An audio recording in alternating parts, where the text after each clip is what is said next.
Jumpa lagi di channel Cuancuk, pokoknya cuan terus cuk. Oke, sekarang tanggal 20 September jam 2 siang. BTC-nya pas turun. Ini kesempatan yang pas untuk membahas tips gimana caranya investasi jangka panjang di kripto. Ada 5 poin penting yang ingin saya sampaikan, nggak usah mikir rumit. Apalagi waktu Bitcoin-nya turun, nih turunnya juga cuman sementara. Teman-teman cek aja 5 poin itu apa. Kalau dilakukan dengan benar dan tepat, bisa jadi itu bisa menambah kemungkinan keberhasilan investasi jangka panjang teman-teman dan bisa cuan lebih banyak lagi. Poin pertama adalah pilihlah marketplace atau perusahaan tempat teman-teman beli yang kredibel. Yang kredibel itu bisa dilihat dari besarnya membernya, terus sudah berapa lama berdiri, perusahaannya apa, ada izinnya atau apa.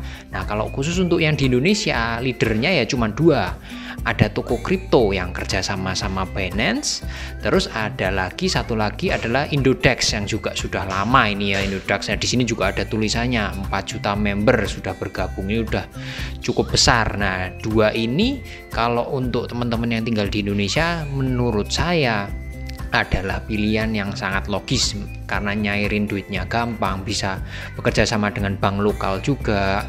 Dan mungkin ada lagi alternatif, banyak yang pakai Binance karena Binance sudah perusahaan yang paling besar untuk trading kripto di dunia. Tapi Binance sekali lagi terkendala sama kalau nanti mau nyairin duitnya, apalagi sekarang dapat tekanan di sana sini soal izin dan lain sebagainya dipersulit. Jadi buat yang di Indonesia sekali lagi pilihlah, kalau enggak toko kripto ya Indodax aja, itu udah paling kredibel, izinnya lengkap, membernya juga udah banyak, itu pilihan yang terbaik. Nah, untuk berikutnya yang poin kedua adalah selalu cek kondisi BTC-nya. Kenapa kok begitu? Karena mau koin-koin yang lain teknikalnya bagus seperti apa, tapi kalau BTC-nya turun, BTC-nya ndelosor, ya semuanya turun, tidak terkecuali. Kenapa begitu? Karena patokannya di kripto itu ya BTC. Kalau kita lihat di coin market cap, ini volume terbesarnya BTC. BTC turun, mereka semua turun. Kalau BTC-nya naik, ada peluang yang lainnya juga ikut naik. Nah, kalau kita lihat kondisi BTC seperti sekarang, ini kalau dilihat dari cas harian sekarang ini cenderung sideways atau sedikit menguat. Jadi nggak usah terlalu dipikirin ini hari ini turun agak dalam, itu masih wajar. Posisinya kalau lihat dari chartnya, posisinya masih di kisaran setengah Fibonacci dan RSI-nya juga masih ada di tengah-tengah. Ini masih wajar, koreksi wajar karena kemarin juga sudah rally naik lumayan lama ya, belum ada penurunan berarti. Ini sangat wajar dan kondisi BTC saat ini masih oke untuk istilahnya teman-teman kalau mau beli, ambil koin-koin yang lain yang mungkin masih murah dan untuk ditahan dalam jangka waktu terserah bulanan atau tahunan ya.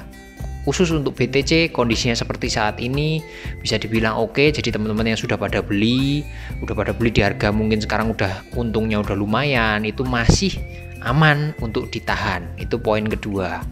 Selalu ingat cek kondisi BTC-nya ya. Mau yang lain teknikalnya naik, tapi kalau BTC-nya turun pasti ikut turun ya. Pastikan BTC-nya cenderung aman, mendatar atau bahkan ada potensi naik bullish. Poin yang ketiga itu adalah selalu pilihlah yang market caps-nya besar, volume perdagangannya besar, dan kalau bisa rankingnya di coin marketplace ya. Kalau untuk beli disimpan dalam jangka waktu panjang ya setidaknya yang rankingnya di atas ya. Saya sih rekomendasinya kalau bisa di dalam 20 besar aja untuk jangka panjang. Di sini teman-teman bisa cek coinmarketcap.com, cari yang di angka 20 besar. Tapi kalau mau lebih bagus lagi ya cari aja yang di 5 besar. Itu sudah jelas lebih aman karena market cap-nya besar, volume perdagangannya besar, koinnya jelas, proyek-proyeknya jelas. Itu lebih menarik. Andai teman-teman wah kok yang di 5 besar atau 10 besar atau bahkan 20 besar mahal, pengen cari yang murah, bisa aja teman-teman cari lagi aja di bawah-bawahnya yang di lingkup 30 besar, 40 besar, 50 besar. Tapi sekali lagi dianalisa teknikalnya bagaimana. Kalau teman-teman pengen cek proyek-proyeknya atau perusahaannya seperti apa, cek aja.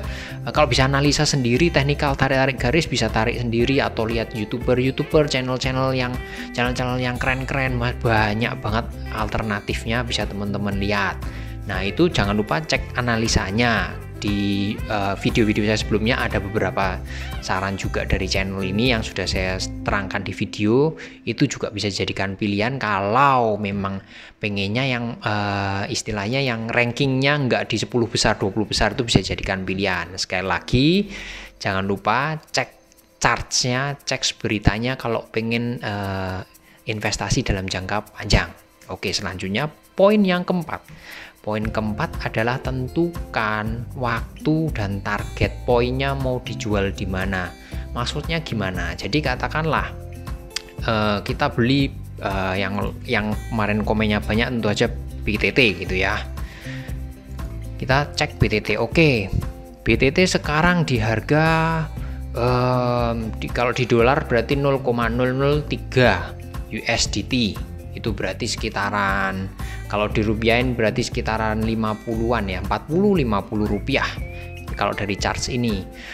Pengennya teman-teman ada yang pengen nentuin waktu 1 tahun ke depan mau saya jual 1 tahun, berarti ditahan 1 tahun, berarti ya sudah setelah 1 tahun persis, karena sekarang tanggal 20 September berarti besok di istilahnya di sini di 20 September 2022 mau harganya di mana ya, kalau bisa untung ya, karena kan sudah dianalisa dulu, dijual sesuai dengan istilahnya rencana awal. Kalau misalnya nggak mau dari waktu, pokoknya target harga, bisa aja target harga sekarang berubah. BTT di sini di harga 50 rupiah, 60 rupiah, pengen jualnya di 1000. Oke, ya targetnya 1000, dijual di harga 1000 posisinya, mau sampai tahun berapapun pokoknya kalau nggak 1000 nggak dijual.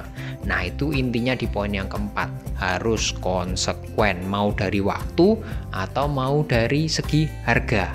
Itu ya. Poin yang kelima yang terakhir adalah jangan sering buka aplikasi, jangan sering cek naik apa turun, karena posisinya kalau investasi jangka panjang tahunan ya wajar kalau harga itu bergerak naik dan turun, wajar kalau teman-teman beli nyangkut, saya nyangkut di sini, nyangkut di situ. Bahkan investor kelas kakak pun kalau beli suatu barang investasi sangat wajar kok, maksudnya beli belum tentu kok dapat di harga bawah, bisa jadi dapatnya di sini, karena namanya harga kan bergeraknya naik dan turun, dan nggak ada kok yang bisa orang yang 100% memprediksi wah dapatnya di harga yang paling murah jual di yang paling mahal.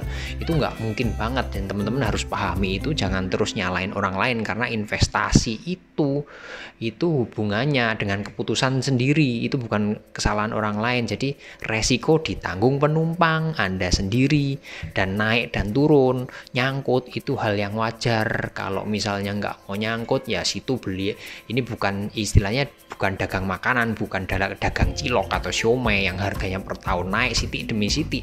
Enggak, ini investasi yang bisa naik dan turun, dan teman-teman nggak boleh nyalain keputusannya teman-teman sendiri. Itu aja. Oke, 5 poin penting itu mudah-mudahan kalau diterapkan dengan tepat itu bisa menghasilkan sesuatu yang luar biasa, cuan yang cukup banyak, dan bisa bikin puas kalau benar-benar diterapkan dengan pas oleh teman-teman. Segitu dulu, salam cuan-cu.